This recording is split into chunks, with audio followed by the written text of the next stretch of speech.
Kita masuk sekarang ke hukum meyakini sial terhadap sesuatu dalam pandangan Islam. Di zaman sekarang, zaman yang sudah sangat maju pesat, namun entah kenapa, khurafat-khurafat atau dongeng-dongeng yang tidak masuk akal jahiliyah masih ada diadopsi oleh sebagian kaum muslimin sekarang. Walaupun mereka sudah menyandang pendidikan tinggi, keyakinan ini tercermin dari ungkapan mereka, yaitu kalau ada burung gagak atau hantu, tandanya akan ada yang meninggal.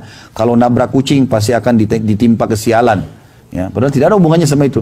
Oh, tabrak kucing ya sudah, orang tabrak bukan sengaja gitu kan. Kalau dia sengaja dia berdosa, kalau tidak sengaja sudah selesai. Tapi dia dihantui dengan perasaan-perasaan ketakutan 3 hari dalam kondisi tidak tenang, nanti akan tabrakan juga, nanti akan begini, semua tidak ada. Kalau menikah di bulan Muharram, pernikahannya tidak bahagia. Ya. Atau 13 itu angka sial.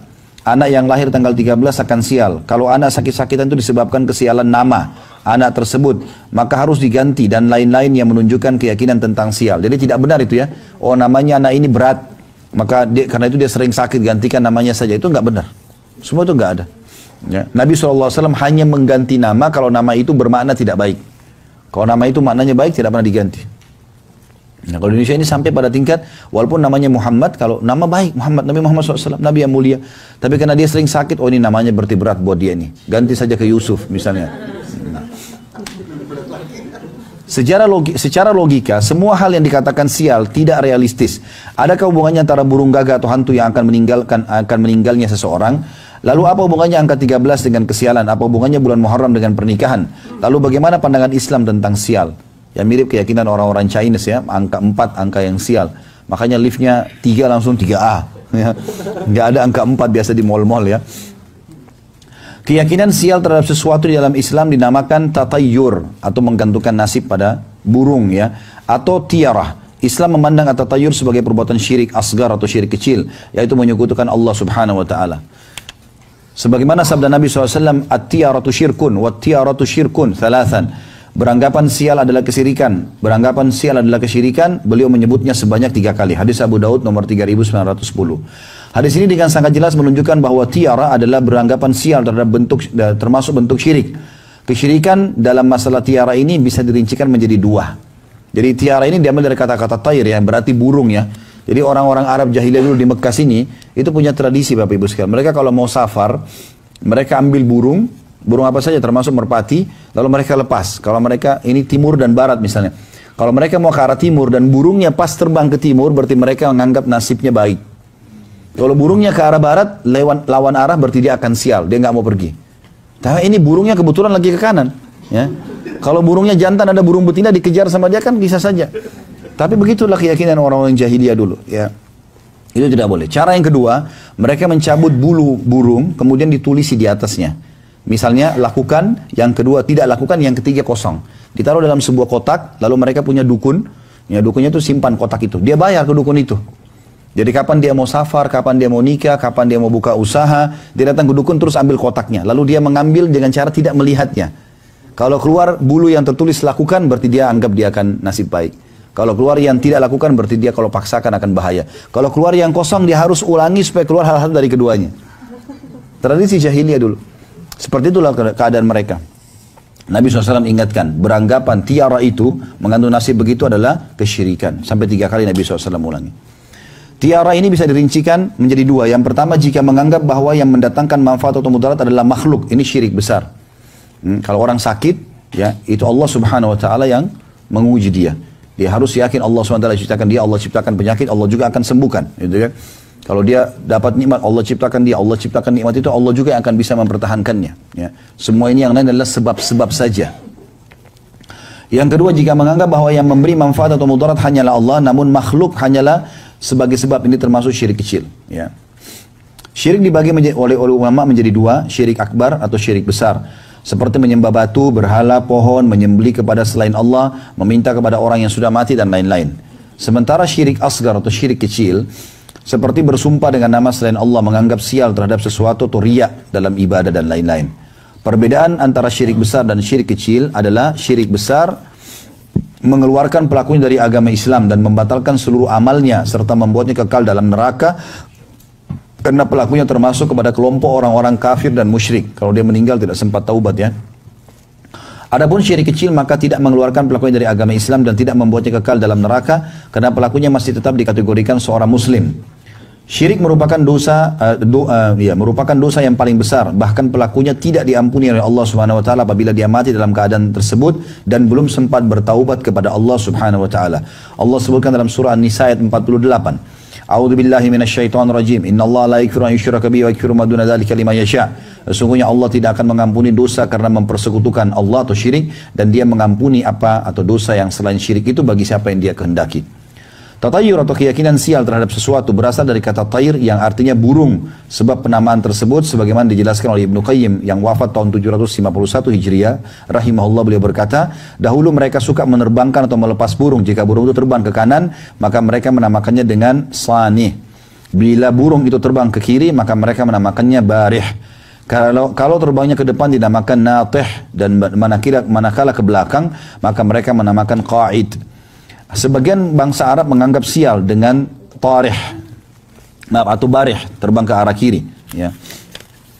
Dan menganggap mujur dengan sanih atau burung yang terbang ke arah kanan. Nah, lagi yang beranggapan atau pendapat yang lain. Tatayur juga atau merasa sial tidak terbatas hanya pada terbangnya burung, tapi pada nama-nama, bilangan, angka, orang-orang cacat dan sejenisnya. Semua itu diharamkan dalam syariat Islam dan dimasukkan dalam kategori perbuatan syirik oleh Rasulullah SAW.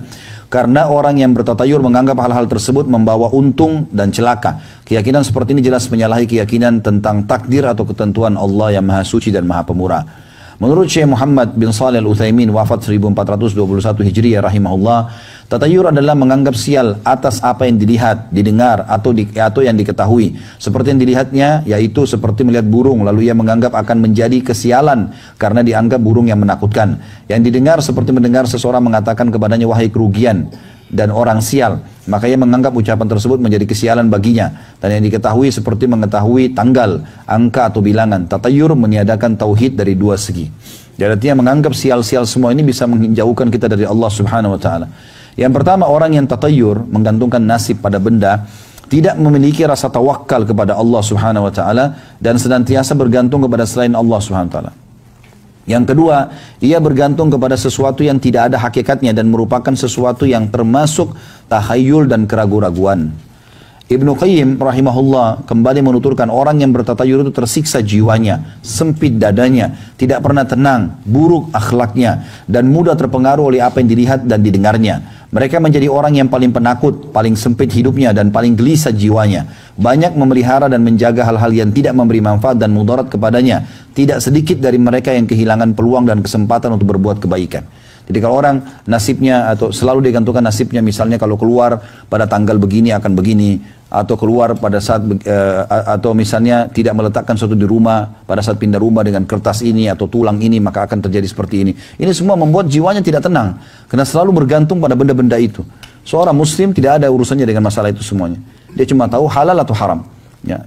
Kalau ada rumah yang dianggap oh ini karena ada ruh gentayangan, ya. Ini ada orang bunuh diri, nggak usah beli, beli saja sebagai orang muslim tidak apa-apa, nggak ada urusannya. Kalau seandainya betul ada ruh gentayangan, kira-kira ada tempat di muka bumi yang tidak ada gentayangannya? Ya? Semuanya ada, pasti kan gitu. Orang semua di mana-mana banyak yang mati. Dulunya ada sebuah tempat pembantian massal mungkin di zaman Belanda, sekarang sudah jadi jalan raya. Apa hubungannya? Nggak ada hubungannya sama sekali. Ya, nggak ada hubungannya sama sekali nggak ada hubungannya. Jadi kalau ada yang menganggap ini rumah sial, ini rumah begini dan begitu, itu tidak benar semuanya. Tidak benar. Masalah kasusnya sederhana. Halal atau haram? Kalau uangnya haram biar mewah, panas. Nggak bisa kita tinggal di sana. Susah. Uangnya halal biar gubuk jadi enak. Konsepnya sederhana. Gitu kan. Nggak ada sama sekali. Dan syaitan suka menggoda manusia. Dia menunggangi rasa takut kita. Kalau kita lewat di rumah, ada orang benar bunuh diri di situ. Misal, kita lewat pagarnya rumah itu 10 meter. Maka kalau kita lewat, syaitan di situ akan kerumun. Mengatakan tuh ada perempuan yang gantung diri, rambutnya panjang, matanya belalak, darah dari mulutnya. Kalau kita ketakutan, balik ke sana lihat betul nanti itu. Yang lihat hanya orang takut, syaitan yang menjelma. Tapi kalau kita tidak takut, walaupun kita merinding, a'udzubillahi minasyaitonirrajim. Enggak ada lihat apa-apa. Yang takut saja yang melihat. Itu permainan syaitan. Ini disebutkan dalam surah Jin. Ya, surah Jin itu sebab turunnya surah ini, surah nomor 72 dalam Al-Quran, sebab turunnya karena orang-orang Arab jahiliyah dulu di Mekah ini, mereka kalau lagi mengadakan perjalanan ke satu tempat, maka kalau istirahat di satu lembah, mereka pemimpin kafilah itu mengambil setengah bekal makanan mereka, kemudian mereka keluar, pergi ke tengah-tengah lembah lalu bilang, wahai penjaga lembah jangan ganggu kami ya, ini setengah bekal kami. Itu tidak ada sebab, tidak ada apa-apa. Semua muka bumi ini, mau lautan, mau gunung, mau daratan, mau padang pasir, ciptaannya Allah. Bapak ibu mau hidup dimanapun aman. Orang mukmin tahu masalah itu. Tidak ada sesuatu yang ditakuti gitu. Dia hanya takut kepada Allah SWT. Maka ini teman-teman sekalian terjadi. Maka Allah SWT mengatakan tentang jin-jin di sekitar lembah itu, fazaduhum rahaqa. Maka jin-jin dan syaitan di lembah itu makin mengerjai mereka. Jadi sebenarnya tergantung kita saja. Gitu kan? Kalau kita takut-takutin diri kita, maka akan jadi seperti itu. Jadi dalam Islam nggak ada namanya ruh gentayangan, nggak ada. Nggak ada ceritanya pocong keluar dari kuburan, ketuk-ketuk rumah minta makan, minta minum, nggak ada. Itu khurafat, dusta semua, nggak ada. Kalau begitu pastilah orang tua kita datang, ya ketuk-ketuk minta makan, minta minum. Orang mati nggak butuh makanan lagi. Mereka sudah di alam barzah. Seorang mukmin tahu konsep itu. Di alam barzah tidak lagi makan, tidak ada minum. Mereka tinggal menunggu hari kebangkitan.